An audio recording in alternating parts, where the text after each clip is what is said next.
جو نفس ہمیں جنت میں لے کر جا سکتی، جو نفس کی وجہ سے ہمیں اللہ کا قرب حاصل ہو سکتا، جو نفس کی وجہ سے ہم اللہ کی امانت داری کر سکتے، اس نفس کے تعلق سے ہم پوری طرح غافل ہیں۔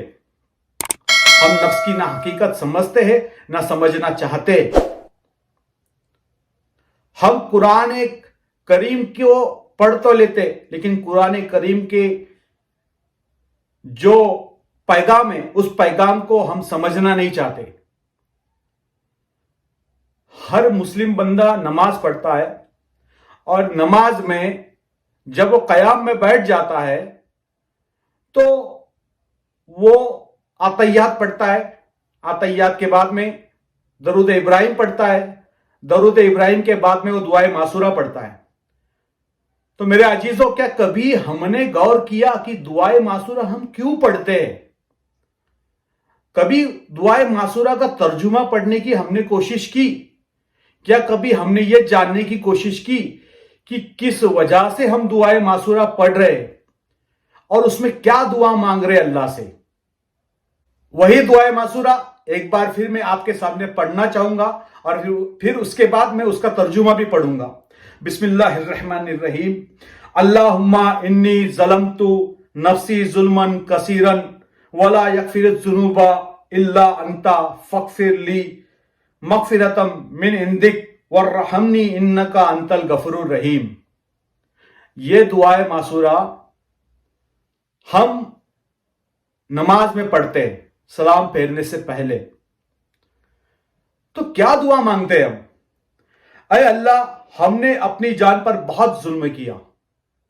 اے اللہ، ہم نے اپنی جان پر، اپنی نفس پر بہت ظلم کیا۔ اللہم انی ظلمت نفسی ظلما کثیرا، کہ اللہ ہم نے اپنی نفس پر بہت ظلم کیا اور کثرت کے ساتھ ظلم کیا، اور ہمارے گناہوں کو تیرے سوا کوئی معاف نہیں کر سکتا۔ ہماری مغفرت فرما، ایسی مغفرت جو تیرے پاس سے ہو، اور ہم پر رحم کر، بے شک تو بڑا مغفرت کرنے والا اور رحم کرنے والا ہے۔ یہ دعائے معصورہ کا مختصر سا ترجمہ ہے۔ اس دعائے معصورہ میں نماز کی حالت میں ہم اسی نفس کا ذکر کرتے ہیں اور اللہ سے یہ فرماتے ہیں دعا کے ذریعے کہ یا اللہ، ہم نے اپنے نفسوں پر بہت ظلم کیا اور کثرت کے ساتھ ظلم کیا۔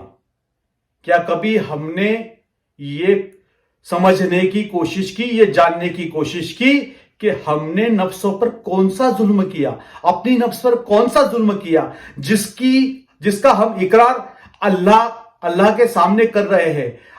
اپنے نمازوں میں ہم اللہ کے سامنے اپنی نفس پر جو ہم نے ظلم کیا اس ظلم کا ذکر کر رہے ہیں اور اللہ سے معافی طلب کر رہے ہیں۔ تو کیا ظلم کیا؟ ہم نے اپنی نفس پر کیا ظلم کیا؟ یہ ہم کبھی جانتے ہیں کہ یہ جان کر ہم دعا مانگتے ہیں؟ جب ہم دعا مانگتے ہیں اور اپنے نفس پر ہم نے جو ظلم کیا، وہ ظلم کو کیا ہم یاد کرتے؟ اس کا تصور بھی ہے ہم کو کہ ہم نے کیا ظلم کیا اپنی نفس پر، جس کے تعلق سے ہم اللہ رب العزت کے بارگاہ میں دعا کر رہے ہیں؟ ہم نہیں جانتے۔ اس کی وجہ یہ ہے کہ ہم کو نفس ہی پتہ نہیں ہے کہ نفس ہے کیا شے، نفس کی حقیقت کیا ہے۔ اسی طرح اور ایک دعا ہے، ربنا ظلمنا انفسنا وان لم تغفر لنا لنکونن من الخاسرین۔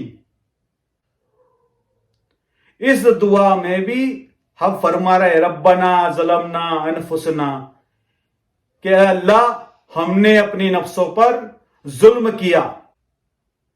تو کس بات کی دعا مانگی جا رہی؟ کیا شے ہے یہ نفس؟ کس لیے دعا مانگ رہے؟ کیا ظلم کر لیا تم نے اور ہم نے اپنے نفس پر؟ آپ نے ہماری پچھلی ویڈیوز دیکھی ہوں گی تو ہم نے تفصیل وار اس میں یہ بتانے کی کوشش کی ہے کہ نفس کی حقیقت کیا ہے، نفس کی ذمہ داری کیا ہے، نفس پر اللہ نے کیا ذمہ داری سونپی، نفس نے اللہ کی کون سی امانت قبول کی، اور یہی نفس ہے جو اللہ کی امانت کا امین بن گیا۔ پھر اللہ نے اس نفس کے امتحان کے لیے اسے دنیا میں بھیجا، اور دنیا میں آنے کے بعد میں یہاں سے اس کا امتحان شروع ہوتا ہے۔ اس کے لیے اسی نفس کے لیے اور اس نفس کے تمام اذہاب کے لیے اللہ نے ایک قانون بنا دیا.